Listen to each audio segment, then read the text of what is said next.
Você já entregou o dízimo? Já jejuou? Já ungiu a carteira? Já orou de madrugada por uma virada? E continua contando moeda no fim do mês. O salário cai no dia 5.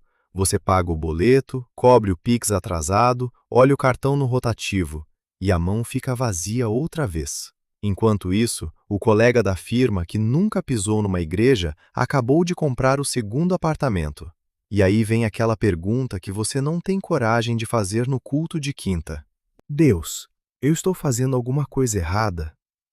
Deixa eu te dizer o que quase ninguém conta. Você não prospera por um motivo só. E não é falta de fé, não é maldição, não é porque você deixou de declarar alguma coisa. É porque Deus já respondeu essa oração por escrito, em Provérbios, em Gênesis, nas palavras do próprio Jesus. Mas você talvez tenha lido essas páginas apenas como devocional, nunca como aquilo que elas também podem ser, um manual de sabedoria prática. A Bíblia fala de dinheiro, posses e administração centenas de vezes. Não é evangelho da prosperidade, não é declare e receba. São princípios de habilidade, trabalho, planejamento, domínio próprio e integridade. Eles servem para quem tem R$ 1.000 guardados e para quem está no vermelho. Nos próximos minutos, nós vamos virar essas páginas juntos. São 9 passos. E no fim, você vai descobrir qual página pode ter pulado e por que a prosperidade bíblica verdadeira ainda não chegou. E se a bênção que você tanto pede já estiver na sua mão, esperando você fazer a sua parte? Imagine Bezalel entrando no lugar onde o tabernáculo seria construído. Há madeira, metal, tecido e uma tarefa enorme diante dele. Talvez tenha sentido o peso da responsabilidade nas mãos. Êxodo 31 diz que Deus o encheu do Espírito e lhe deu destreza, habilidade e plena capacidade artística. Essa é a primeira vez em que a Bíblia descreve alguém sendo cheio do Espírito dessa maneira, e o resultado aparece no trabalho habilidoso. Provérbios 22:29 pergunta: Você já observou um homem habilidoso em seu trabalho? E responde que ele estará diante de reis. Antes do dinheiro, vem a capacidade de produzir algo útil. Uma habilidade é uma semente que você pode começar a plantar quase sem dinheiro. Cozinhar bem, costurar, fazer manutenção, vender, desenhar, editar vídeos, cuidar de redes sociais, dar aulas, trabalhar com madeira. Eclesiastes 10, versículo do 10 diz: Se o machado está cego e sua lâmina não foi afiada, é preciso golpear com mais força. Talvez você esteja cansado não apenas porque trabalha muito, mas porque trabalha com a lâmina cega. Hoje à noite, escolha uma habilidade, uma só. Procure um curso gratuito, um livro, alguém que possa ensinar. Antes de pedir uma colheita maior, afie a ferramenta que estará em sua mão. Mas uma ferramenta afiada, parada sobre a mesa, ainda não produz nada. 6. Manda observar a formiga. Ela não tem chefe, nem supervisor, nem governante, mas prepara o alimento no verão. Sem chefe cobrando. Sem motivação perfeita. Sem uma nova profecia toda segunda-feira. Ela percebe a estação e se move. Tiago 2,26 afirma que a fé sem obras está morta. Isso não significa que todo o resultado financeiro dependa apenas do esforço pessoal. Existem doenças, injustiças, desemprego e portas realmente fechadas. Mas também existe um perigo: chamar de espera espiritual aquilo que, em certos casos, pode ser paralisia. Entre na casa da viúva de 2 Reis 4. O credor está chegando. Seus filhos podem ser levados. Ela olha ao redor e encontra quase nada, apenas uma vasilha de azeite. Eliseu manda que ela peça recipientes aos vizinhos. Ela bate de porta em porta, carrega as vasilhas, fecha-se em casa, derrama o azeite, depois vende o produto e paga a dívida. O texto diz que o azeite parou quando acabaram as vasilhas. Deus multiplicou, mas ela pediu, carregou, derramou e vendeu. O esforço não compra um milagre, porém nessa história ele acompanha a fé. A mão que orou também precisou segurar o jarro. E quando o dinheiro finalmente entra, surge outra pergunta: para onde ele está indo? Jesus coloca você diante de uma obra inacabada. Há uma torre pela metade, pedra espalhada e gente olhando. O construtor começou com entusiasmo, mas não conseguiu terminar. Em Lucas 14, 28, Jesus pergunta: Qual de vocês, se quiser construir uma torre, primeiro não se assenta e calcula o preço para ver se tem dinheiro suficiente para completá-la? Repare nos verbos sentar e calcular. José fez algo parecido no Egito. Em Gênesis 41, durante 7 anos de abundância, foi separada a quinta parte da produção, 20%, para enfrentar os 7 anos de fome. Não foi ansiedade, foi planejamento. Provérbios 21:5 diz: Os planos bem elaborados levam à fartura, mas o apressado sempre acaba na miséria. Você recebe o salário, paga uma marmita no Pix, passa no mercado, parcela uma compra, cobre uma assinatura e R$ 50 desaparecem. Quando isso acontece sempre, pode existir não apenas um problema de renda, mas também de atenção. Durante 30 dias, anote tudo. Tudo mesmo. O café, a taxa, a cesta básica, o aplicativo, a prestação. Não para se culpar, mas para descobrir onde está o vazamento. Agora preste atenção. Dos 9 passos, há um que é o mais importante de todos. E ele não é sobre dinheiro. É o último. Ele está em Deuteronômio e ajuda a entender por que alguém pode fazer o orçamento certinho e ainda assim não experimentar a prosperidade bíblica verdadeira. Se você parar antes dele, tudo isto pode virar apenas mais uma lista. Então deixe uma pergunta aberta. O que Deus prometeu dar a você? A riqueza ou outra coisa? Antes dessa resposta, precisamos olhar para aquilo que já está tomando o seu futuro emprestado. Provérbios 22:7 usa uma imagem pesada. O rico domina sobre o pobre.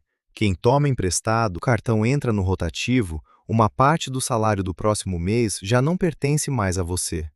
O dinheiro ainda nem caiu, mas já tem dono. Romanos 13:8 orienta: Não devam nada a ninguém, a não ser o amor de uns pelos outros. Deuteronômio 28 contrasta emprestar sem precisar tomar emprestado com a condição de ficar por baixo, como cauda e não cabeça. O capítulo trata das bênçãos e maldições da aliança de Israel. Portanto, não deve ser usado como fórmula automática de riqueza. Mas seu alerta sobre dependência continua sério. Liste as dívidas da menor para a maior. Mantenha os pagamentos necessários nas outras e ataque uma de cada vez. Quando terminar a menor, leve aquele valor para a próxima. Pouco a pouco, dívida por dívida. É a lógica de Provérbios 13:11. Quem ajunta aos poucos terá cada vez mais. E se você olha os números e sente o peito apertar, lembre-se da viúva. Ela não começou com uma loja cheia, começou com um jarro. Também desmonta a fantasia do enriquecimento instantâneo. O dinheiro ganho com desonestidade diminuirá, mas quem o ajunta aos poucos terá cada vez mais. Isso confronta a pirâmide disfarçada de investimento, o esquema que promete dobrar seu dinheiro e a oferta boa demais para ser verdadeira. Jesus também fala sobre responsabilidade na parábola dos talentos, em Mateus 25. 2 servos trabalham com o que receberam, um terceiro enterra tudo. O Senhor não o chama de prudente, chama-o de mau e preguiçoso. A parábola possui um sentido espiritual mais amplo e não é uma aula moderna de investimentos. Ainda assim, ela deixa um princípio claro: receber algo implica responsabilidade. Se for possível dentro da sua realidade, comece guardando 5%. Se hoje não for, guarde um valor menor. Depois procure uma opção segura e compreensível para fazê-lo crescer. Não invista no que você não entende. A matemática da paciência não impressiona no primeiro mês. Ela muda o caminho ao longo dos anos. Mas depender de uma única fonte ainda deixa sua casa vulnerável. Eclesiastes 11:2 aconselha: reparta o que você tem com 7, até mesmo com 8, pois você não sabe que desgraça poderá cair sobre a terra. O texto admite algo que você já sente quando ouve rumores de corte na firma: o amanhã é incerto. Isso não é uma ordem para viver exausto, trabalhando sem descanso. É um chamado à prudência. A mulher de Provérbios 31 compra um campo, planta uma vinha, produz roupas e negocia com comerciantes.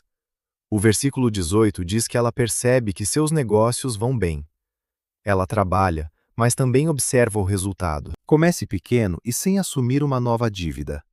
Uma encomenda de comida, limpeza, aulas, revenda, costura, trabalho independente, edição ou cuidado de redes sociais. Se você é mais velho, talvez sua experiência possa virar consultoria. Se é mais jovem, talvez suas habilidades digitais abram uma porta. Eclesiastes 11:4 alerta: quem fica observando o vento não plantará, e quem fica olhando para as nuvens não colherá. E Zacarias 4:10 pergunta: quem despreza o dia dos humildes começos? O começo pequeno não é vergonha.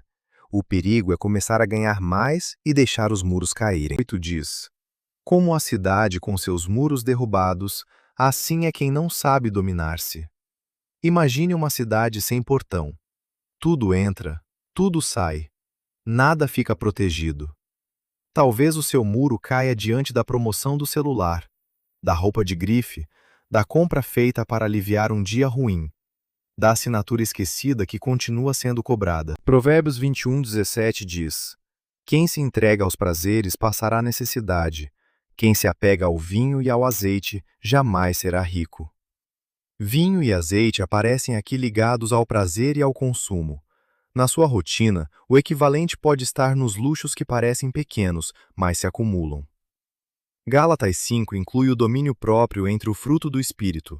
Por isso, dizer não a uma compra pode ser mais do que uma decisão financeira. Pode ser um exercício espiritual. Cada não ao impulso é um sim ao futuro. Só que ninguém fortalece esses muros completamente sozinho. Te diz: aquele que anda com os sábios será cada vez mais sábio, mas o companheiro dos tolos acabará mal. Seu círculo não determina todo o seu destino, mas influencia aquilo que você considera normal. Provérbios 15:22 acrescenta: os planos fracassam por falta de conselho, mas são bem-sucedidos quando há muitos conselheiros. Procure um mentor, não apenas alguém que fale bonito.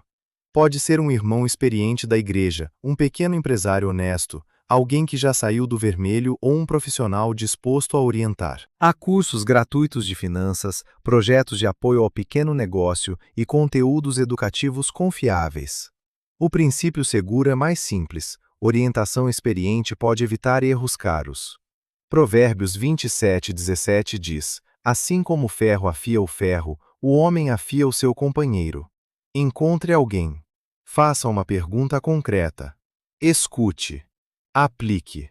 Mas escolha com cuidado, porque sabedoria financeira sem caráter pode apenas ensinar você a cair de um jeito mais sofisticado. Provérbios 11:1 afirma: o Senhor repudia balanças desonestas, mas os pesos exatos lhe dão prazer. No mercado antigo, alguém podia alterar o peso e enganar o comprador sem que ele percebesse.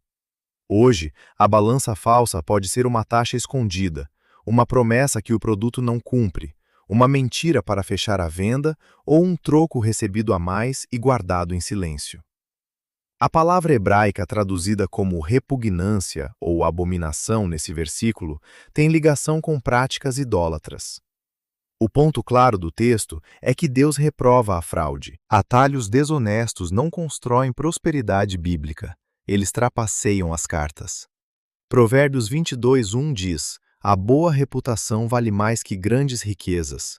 E Provérbios 13:22 afirma: o homem de bem deixa herança para os filhos de seus filhos. Herança não é apenas dinheiro, é um nome que seus filhos não precisam esconder. É a tranquilidade de olhar para as próprias mãos e saber que elas não tomaram aquilo que pertencia ao próximo. Agora podemos voltar à pergunta de Deuteronômio: do Senhor, o seu Deus, pois é Ele que lhes dá a capacidade de produzir riqueza. Esse é o ponto mais importante. O texto não diz que Deus coloca a riqueza pronta no seu colo, diz que Ele dá capacidade. A prosperidade bíblica não pode ser reduzida a saldo bancário, e esses princípios não garantem que toda pessoa obediente ficará rica. A Bíblia também mostra justos atravessando perdas e necessidades. Mas Deuteronômio desloca o centro da pergunta. Talvez você tenha pedido o fruto, enquanto Deus chamava sua atenção para a semente. A semente está na sua mão. O chão está à frente. A chuva e o sol não estão sob seu controle. Mas ninguém pode plantar no seu lugar. O motivo é simples. Você não está prosperando porque espera receber pronta uma riqueza que a Bíblia apresenta, antes, como capacidade a ser exercida com obediência. Não é falta de gritar, não é falta de ungir a carteira, não é teologia da prosperidade. É uma página ainda não praticada. Hoje à noite, escolha uma habilidade, faça um plano, ataque uma dívida, guarde algum valor, comece uma renda pequena, procure alguém mais sábio e faça uma pergunta. Comece. Se este conteúdo ajudou você, curta, compartilhe com alguém que está tentando colocar a vida financeira em ordem e inscreva-se no canal. A mão que apareceu vazia no começo agora segura uma semente. A planta nunca esteve escondida. Talvez você apenas não tivesse virado a página. Vire agora. E quando olhar para o que Deus já colocou em sua mão, você vai continuar esperando o fruto, ou vai começar a plantar.